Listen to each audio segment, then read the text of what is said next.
Hello there, welcome back to the YouTube channel. I'm back again with yet another deck tech. Still going back in time for the third time this week. And, well, you know what you're here for, so I'm not going to hide it any longer. We're here for the Shattergang Brothers. One black, red and green for a 3/3 Goblin Artificer. That has three abilities that do have an effect on the board when you're playing, not just online, but in real life as well. Two in a black, sack a creature, everyone else sacks a creature. Two in a red, sack an artifact, everyone sacks an artifact. Two in a green, sack an enchantment, every player sacrifices an enchantment. It impacts the board quite significantly from my point of view, because even if you can't protect it and you've got, say, 7 mana, you can make sure that something dies. And one of the things I will point out is you can actually sacrifice the Shattergang Brothers to its own first ability of sacrificing a creature to get rid of something that's annoying you. Yes, it puts the casting cost of Shattergang up in the future, but it is something you need to remember you can do with this deck. So, what does the rest of the deck look like? Well, it's basically this. As usual, quick look at the lands. Green, red and black lands everywhere, including Opal Palace, Savage Lands. Somewhere down here is the other tri-land as well. There is the Taurus Proving Ground to make sure they're all in there. Field of the Dead is necessary in this deck, and I'll come on to his why, along with Barad-dûr 2. Again, another reason why this is important coming up shortly. As for the artifact side of the ramp, we've got Tantalite, Talisman, Sol Ring, Arcane Signet, Farewell Stone, and Thought Vessel plus Chromatic Lantern. They're all in because we want to make sure we're hitting our land. But I've also included, I'm going to class them as ramp for this deck, the Emerald, the Jet and Ruby medallions, just to make sure the casting cost of some of our spells come down. So, what I'm aiming to do with this deck is make sure we've always got fodder to chuck into the Shattergang Brothers 3 abilities. The exception will be the enchantment side of it. I couldn't really find any good enchantments, so I was really happy sacrificing. There's a couple of things we can do if we need to, but it's really around about sacrificing creatures and artifacts to make sure that we can control the board that way, which is possibly the better way of doing it. So, from my point of view anyway, if you disagree with me, leave me a comment down below after you've hit the sub button, let me know. Anyway, so 1-drops, Ignoble Hierarch. It's the right colours, you might as well have it in the deck, and it's actually quite cheap at the moment on MTGO. Not sure what it's like in real life, but MTGO is pretty much under a ticket if I remember. Elixir of Immortality, so we can sacrifice this and shuffle everything back into our library when we're running out of cards, which we could do. It's a red deck, it's got Dockside in it. Yes, this is in my real life version as well, so I am sorry. I know people get fed up with me playing Dockside Extortionist in every red deck, but it's got to be in them nowadays, unfortunately. This deck is a little bit different, and I'm going to talk about all 3 of these now. I have got all 3 loyal whatevers in the deck. So we've got Loyal Apprentice in red. As long as your commander's in play, you get a Thopter token. We've got Loyal Subordinate. At the beginning of your combat on your turn, if you control your commander, each opponent loses 3 life. And we've got Loyal Guardian, which gives you a +1/+1 counter as long as your commander's in play on every creature you control. They're really very good. I hadn't actually realised how good they were until I've been doing some drafting recently for the new Commander Master set. And yeah, this one has won me matches. Well, let me come second anyway a few times, and it did win me one the other day. But they're just really good. I hadn't realised how good they were until I started playing with them now. So you'll probably see I've gone and got the other ones. I've got the white one and I've got the blue one as well in my collection now. So you'll probably see them turning up in some of my other decks as time goes on. Moving on from Loyal Apprentices, you've got Bloom Tenderer because it will tap for 3 mana eventually. Nature's Law, 3 visits, goes and gets us our lands we need out of our library. Prosperous Innkeeper gives us a treasure token, which is quite useful in this deck because it either gives us a bit of mana ramp to get us to something higher, or as an artifact we can sacrifice once we get Shattergang in play. Yeah, a little bit of life gain helps. Jury, Master of the Review, is also here.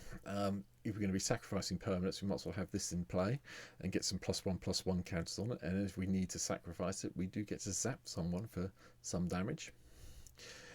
Kalain, Reclusive Painter, is also here. Of the creatures you control, enter the battlefield with a +1/+1 counter on for each mana from a treasure spent to cast them. So, we've got a few ways of creating treasures that I'll come on to, but we might be able to make some of our creatures bigger. But at the end of the day, it's another artifact to sacrifice here. Bastion of Remembrance. We're going to be making tokens. I'm guessing you guessed that by the Loyal Apprentice earlier. And we can sacrifice those creatures off, and then we get to do a little bit of draining and gaining, so might as well have it here. Loyal Apprentice, so Lord Subordinate I've talked about. Goblin Assault is a creature every turn once we get it in play. This is one of the enchantments we can potentially sacrifice. Don't want to, but it's one we can potentially sacrifice. But it gives us a goblin every turn, which we can then use to sacrifice to Shattergang to get rid of something that's annoying us. Make our opponent sacrifice a creature. We can't get rid of it because obviously they choose, but end of the day you're going to have something to sacrifice. The only downside to the goblin assault is this: goblin creatures attack each combat if able. Since our Shattergang brothers are a goblin, we have to be a little bit careful how we play it, but yeah, it's one of those things. They're goblins at the end of the day. We'll worry about it later. Krenko's here. We want Krenko attacking, so I'm not too worried about Krenko with the Goblin Assault, because that gives us even more goblins which we can sacrifice off. Same with Pashik Mans. When this or another goblin dies, you get to ping something, and you can sacrifice a goblin and create 2/1/1 red goblin creature tokens, so that's pretty cool. The Face Breaker's here to give us some more treasures when we get damage into our opponents, and we can sacrifice a treasure and exile the top card and play it if we're short of lands or something. Awakening Zone is kind of like Goblin Assault to a certain extent, in my opinion, but instead this gives us 0/1 Eldrazi spawn tokens that we can sacrifice to add a colourless mana. Does help. Kodoma's Reach does get a couple of basics. Mahidi Emporium Master. At the beginning of your end step, create a treasure token for each creature that died this turn.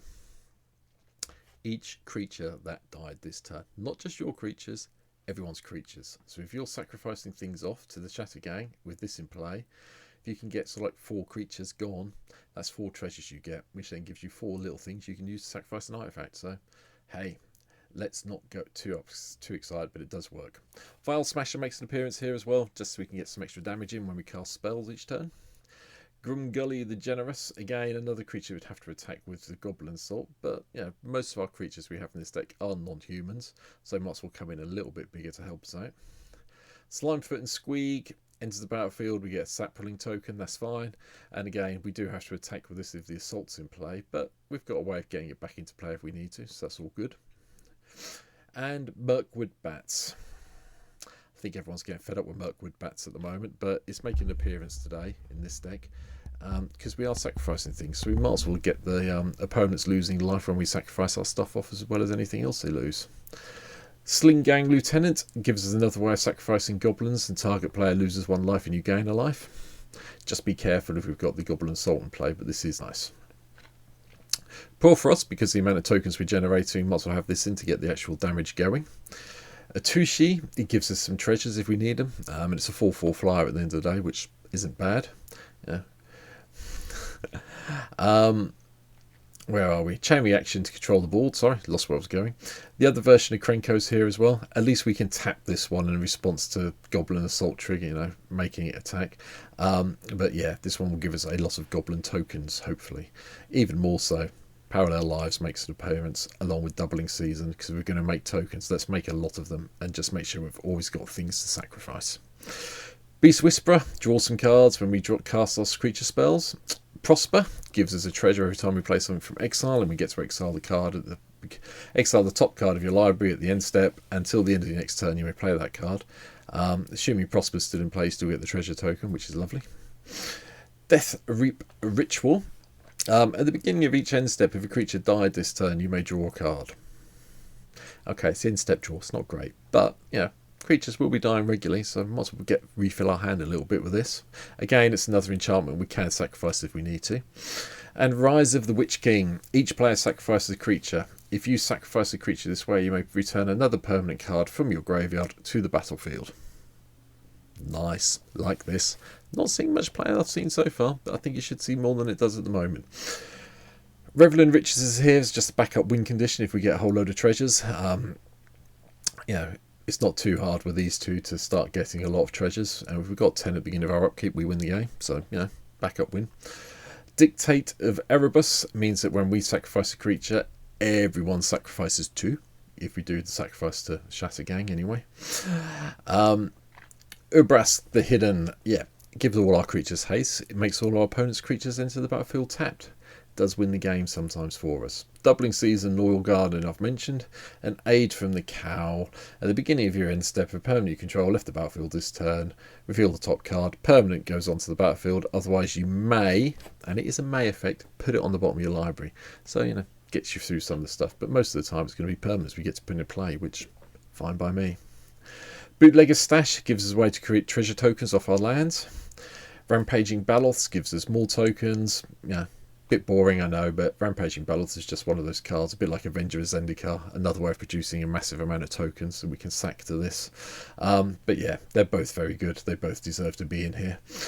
Broodmate Dragon went a bit old school for this one. Originally from, I want to say one of the Alara sets, but I can't remember which one. This one's actually come from Modern Masters, but I think it was one of the Alara sets originally. 6 mana for 2 4/4s with flying. Yeah, I'll take that. Especially if we've got something like Parallel Lives or Doubling Season in play. Can be even more than that. And Prosh, Sky Raider of Kerr. Usually this should be the commander for any Jund deck, I'll be honest with that. It's a lot better as the commander, but I decided to include it in here because, you know, if we're going to spend 6 mana to cast Prosh, we might as well get 6 of the tokens as well of the kobolds to make sure we've always got that nice little way of getting things to sacrifice. Blood Money gives us treasure tokens, which, you know, we want to cast when Revel of the Rich is in play, because the chances are would win the game in our next upkeep. Same with Brass's Bounty, more treasure tokens for each land we control. Avenger I've mentioned. Old Gnawbone. I think people forgot about Old Gnawbone. It seems to have fallen out of popularity for some reason. I still think it's a great dragon from the Forgotten Realms. Get that combat damage in and create those treasure tokens. Thank you very much. I will be happy. Likewise, another card that we haven't seen much of recently from Dominaria United is Bladewing, Deathless Tyrant. Flying in haste, and whenever it deals combat damage to a player or planeswalker, for each creature card in our graveyard, we get a 2/2 Black Zombie Knight creature token with Menace. We'll probably have quite a few creatures in our graveyard when this comes into play, so getting a whole load of tokens, even more so with, you know, the usual 2 suspects in play, makes it even better. Last couple of cards, Blasphemous Act just to give us a bit of board control that we may need, and Rise of the Dark Realms. We should be able to get there, we should be able to cast it, especially with all the medallions we have in play. I know it's only really interested in the Jet Medallion, but, you know, it's still there, still takes it down from 9 to 8. Which may sound like a lot of mana, but if you're going to get every single creature card in a graveyard back into play on your side, I think it's worth trying it out for the 9 mana in this deck.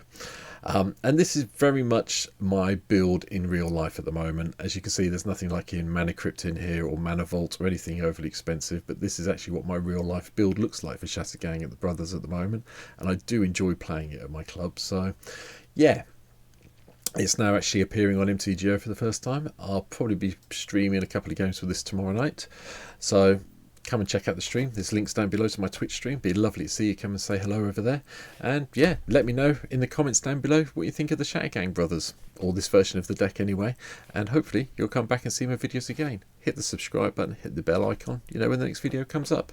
Take care, thanks for watching, hopefully meet you soon, bye.